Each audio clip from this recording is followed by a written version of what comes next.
तो जी हाँ, कैसे हैं आप सब। आप सभी का फिर से स्वागत है आपके अपने इस यूट्यूब चैनल पे।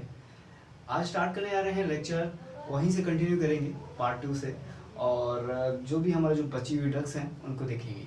लेकिन इस लेक्चर को लेने से पहले मैं आपको बताना चाहूँगा कि भाई देखो, सिंपल सी चीज़ है कि कोई भी मैकेनिज्म ऑफ एक्शन याद करने का तरीका ये ऐसा पार्ट है, जैसे आपने सीवीएस पढ़ा था तो आपको मैकेनिज्म एक्शन याद करना पड़ रहा था, समझना पड़ रहा था, क्योंकि कुछ चीज़ें अलग हो रही थी और कुछ हम डिटेल जाके पढ़ रहे थे ना। लेकिन ब्रेन में ऐसा क्या है कि यहाँ पे कुछ पार्ट तक, अभी तो जहाँ तक हम एनर्जी पढ़ रहे हैं वहाँ तक कुछ पार्ट तक से आपको लोकेशन याद रखने होंगे, रिसेप्टर याद रखने होंगे, और रिसेप्टर का जो लोकेशन फंक्शन है उनको याद रखना होगा। तो कोई भी मैकेनिज्म आपको रटने की जरूरत ही नहीं पड़ेगी, और किसी भी स्पेसिफिक ड्रग के बारे में ज़्यादा पढ़ने की ज़रूरत ही नहीं पड़ेगी।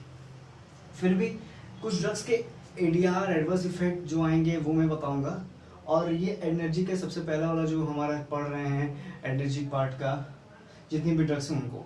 तो फिर से रिपीट कर रहा हूँ, सिर्फ लोकेशन और रिसेप्टर पे ध्यान देना, आपको मैकेनिज्म ऑफ एक्शन पढ़ने की और चीज़ों की ज़रूरत नहीं पड़ेगी। बाकी जो साइड इफेक्ट होंगे इंपॉर्टेंट वो मैं आपको बता दूंगा, ठीक है। तो एनर्जी की बात करें तो उसमें जो आगे ड्रग है वो है फेनिलेफ्रिन। आपको नाम याद ही होगा, मैंने कैटेगरी में बताया था। फेनिलेफ्रिन की बात करें तो ये अल्फा 1 एगोनिस्ट होता है। अब क्लासिफिकेशन देखना, ये अल्फा 1 की कैटेगरी में होगा। वैसो कंस्ट्रिक्शन का कॉज करता है। अब वैसो कंस्ट्रिक्ट हो रही है तो बीपी बढ़ेगा या घटेगा, आपको पता है आंसर, बीपी बढ़ेगा। मास्टर हो गए होगे इस सब में।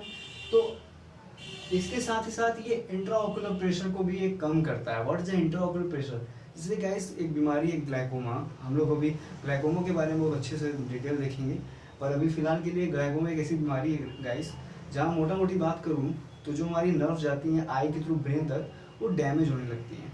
ठीक, यह बात करूँ ये डैमेजिंग कैसे होती है, तो जो हमारा प्रेशर होता है हमारे आंखों के अंदर का, वो प्रेशर बढ़ जाता है, इंट्राओकुलर प्रेशर जिसको कहा जाता है वो बढ़ जाता है। तो फेनिलेफ्रिन इसी का ट्रीट करने में मदद करती है, यानी इंट्राओकुलर टेंशन को क्या कर देती है, डिक्रीज कर देती है। उसके बाद है मेथोक्सामिन। मेथोक्सामिन बस आप रिसेप्टर का नाम देख लो, मैंने यहाँ रिपीट किया है गाइस। अल्फा पे बाइंड, अल्फा 1 पे बाइंड करता है और बीटा के लिए है ही नहीं। मेफेंट्रिन अल्फा और बीटा दोनों के लिए है, साथ ही साथ नॉन एड्रेनलिन को निकालता है और वैसो का कंस्ट्रक्शन करता है, ठीक है। उसके बाद अगर यूज की बात देख लें तो उसका शॉक में यूज है, मायोकार्डियल इंफ्रेक्शन में यूज है, स्पाइनल एनेस्थीसिया एंड हाइपोटेंशन में भी इसका यूज है, ठीक है। अब देखिए यहाँ से आपको रटने की जरूरत है नहीं, सिंपल सी बात है, ये वैसो कंस्ट्रक्शन कर रहा तो हाइपोटेंशन में इसका यूज होगा ही होगा, है ना।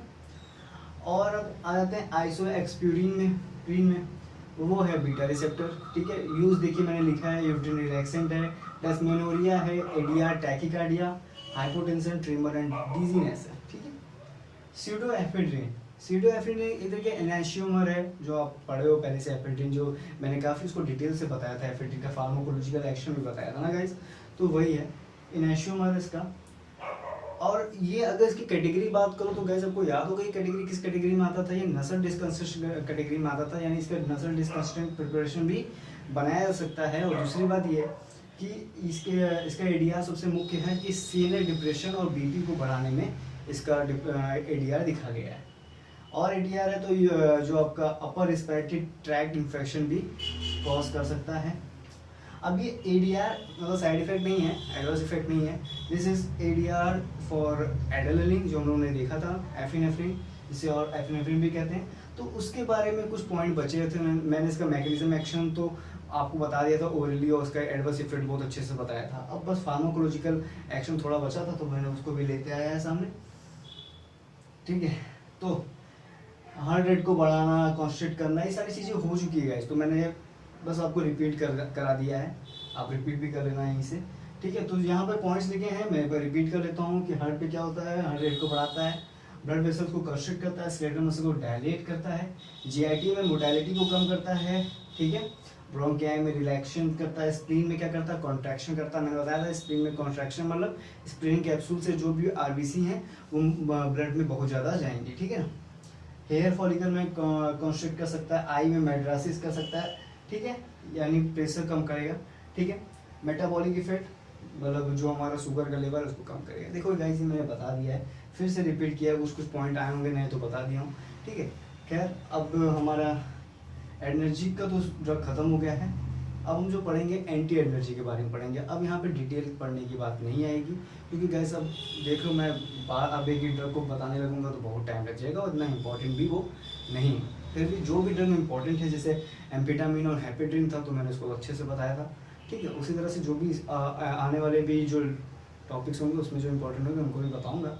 फिलहाल के लिए एंटी एनर्जी स्टार्ट करते हैं और क्लासिफिकेशन देखते हैं उसका, ठीक है।